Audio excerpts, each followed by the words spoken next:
पति, पत्नी और नौकरानी।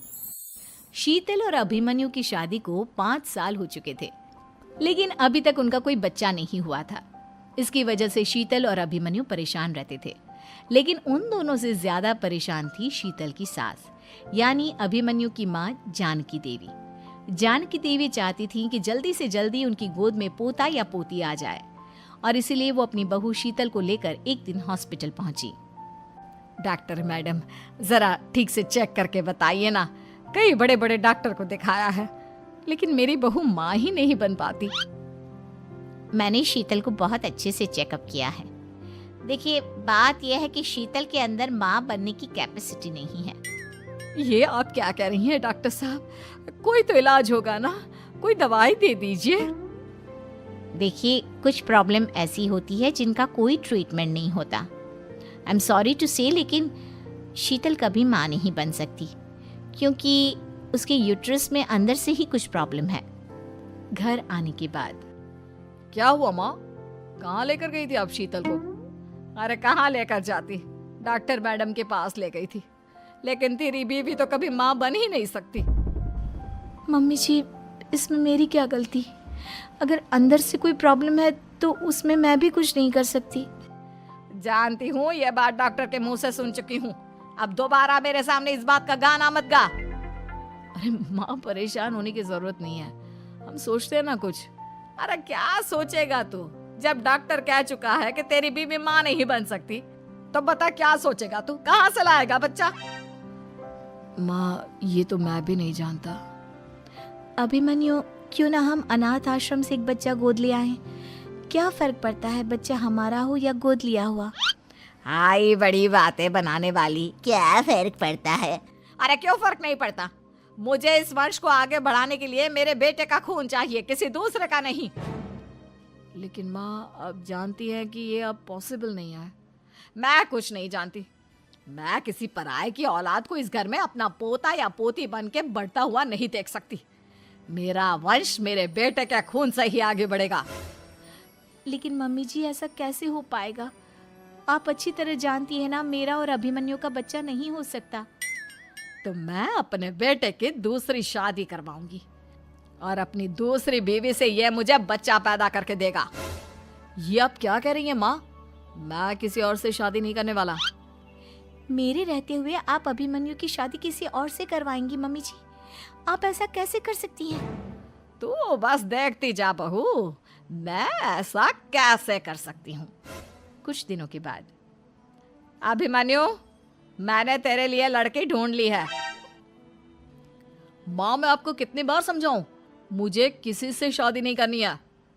पहले मेरी बात सुन। ये जो चमेली है ना, हमारे घर में काम करने आती है, वो तुझसे शादी करने के लिए तैयार है। मम्मी जी, आप अभिमन्यु की शादी एक नौकरानी के साथ करवाएंगी? वो इसलिए क्योंकि चमेली दिखने में बहुत खूबसूरत है, बच्चा भी सुंदर ही होगा। मम्मी जी, लेकिन एक बच्चे के लिए अपने बेटे की शादी नौकरानी के साथ करवाना, क्या ये सही है?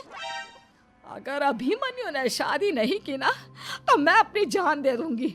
अब देख लो, अगर तुम्हें अपनी माँ की जान प्यारी है तो तुम्हें इस नौकरानी के साथ शादी करनी ही होगी। इस तरह जानकी देवी अपने बेटे अभिमन्यु की शादी नौकरानी चमेली के साथ करवा देती है। कुछ दिनों के बाद, नौकरानी से मालकिन बन के तो मजा आ गया। अब तो मैं इस घर की मालकिन हूँ। देखो, अपने आप को ज्यादा मालकिन समझने की कोशिश मत करो। एक बार तुम्हारा और अभिमन्यु का बच्चा इस दुनिया में आ जाए, उसके बाद तुम इस घर से हमेशा के लिए चली जाना। अरे जाओ जाओ, किसी और के आगे बातें बनाना। एक बच्चा तो पैदा नहीं कर सकी, बढ़िया आई। जाओ जाकर मेरे लिए कॉफी बना कर लाओ। नौकरानी मैं हूँ या तुम? मम्मी जी, देखिए ना शीतल मुझसे किस तरह से बात कर रही है। शीतल, तुम्हें पता है ना चमेली प्रेग्नेंट है, मेरे बेटे के बच्चे की माँ बनने वाली है। वो जैसा कहती है वैसा करो। लेकिन मम्मी जी, वो मुझे नौकरों की तरह ट्रीट कर रही है। अरे तो करेगी ना, वैसे भी बहू तुम हो किस काम की? एक बच्चा तो पैदा नहीं कर सकती। जाओ अब घर के सारे काम करो और चमेली को आराम करने दो। थैंक यू मम्मी जी, भगवान आपका भला करे। आप नहीं होती तो मैं नौकरानी से महारानी कैसे बनती? देखो, तुम्हें जो चाहिए सब मिलेगा। खूब खाओ पियो, मजे की जिंदगी जियो, लेकिन बस मुझे एक बच्चा पैदा करके दे दो। कुछ दिनों के बाद, मम्मी, बच्चे के लिए आपने मेरी शादी चमेली के साथ करवा तो दी, लेकिन दिन और रात का चैन मिट गया है। सारा दिन शीतल और चमेली की बहस चलती रहती है। अब शीतल को इस घर में रखने से क्या होगा? मैं तो कहती हूँ उसे घर से निकाल दो, है भी किस काम की। मैं ऐसा नहीं कर सकता माँ, वो मेरी पत्नी है, उससे बहुत प्यार करता हूँ मैं। तुम्हारी पत्नी चमेली है, चमेली, उससे प्यार करो। अरे तुम्हारे बच्चे को जन्म देने वाली है वो। अभिमन्यु, मैं खुद ही इस घर से चली जाती हूँ। वैसे भी अपने ही घर में नौकरों की तरह रहकर परेशान हो चुकी हूँ। घर की नौकरानी मेरे ऊपर हुक्म चलाती है, वो तुम्हारी पत्नी बन चुकी है। अब मेरा इस घर में क्या काम? अभिमन्यु के बार बार रोकने पर भी शीतल उस घर से चली जाती है। कुछ दिनों के बाद चमेली एक बच्चे को जन्म देती है। भगवान ने मेरी सुन ली, मेरे बेटे का घर भर गया, उसका अपना बच्चा इस दुनिया में आ गया। मम्मी जी, बच्चे को हाथ लगाने से पहले मेरी एक शर्त तो सुन लो। तुम कहना क्या चाहती हो चमेली? आपकी मम्मी को बहुत शौक था ना अपने पोते को खिलाने का। अब देखो, इस दुनिया में हर चीज की कोई ना कोई कीमत तो होती है। तुम अपनी आधी प्रॉपर्टी मेरे नाम कर दो, बच्चा तुम्हारे नाम। अरे लेकिन मैंने अपने बेटे से तुम्हारी शादी करवाई है, अब ये सौदेबाजी कहाँ से आ गई?